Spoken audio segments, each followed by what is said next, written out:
કચ્છના ભુજ શહેરના વ્યસ્ત એવા હોસ્પિટલ રોડ પર આવેલી જાણીતી વાઇબલ હોસ્પિટલમાં અચાનક જ ભયાનક આગ લાગવાની ઘટના બનતા સમગ્ર પંથકમાં ચકચાર મચી ગઈ હતી. હોસ્પિટલ જેવી સંવેદનશીલ જગ્યાએ આગ લાગી હોવાના સમાચાર મળતા જ દર્દીઓ, તેમના સગા સંબંધીઓ અને મેડિકલ સ્ટાફમાં ભારે અફરાતફરી અને દોડધામનો માહોલ સર્જાયો હતો. પ્રાથમિક તપાસ અને સ્થાનિક અહેવાલો અનુસાર હોસ્પિટલના એક કોર્નર રૂમમાંથી આગની શરૂઆત થઈ હતી, જે જોતજોતામાં વધી ગઈ હતી.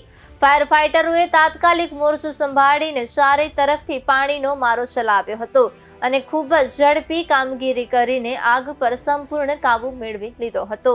ફાયર બ્રિગેડની ટીમે પોતાની જાનના જોખમે ધુમાડાના ગોટે ગોટા વચ્ચે હોસ્પિટલમાં પ્રવેશ કર્યો હતો અને બંને મહિલા દર્દીઓને અત્યંત સલામત રીતે બહાર કાઢી હતી.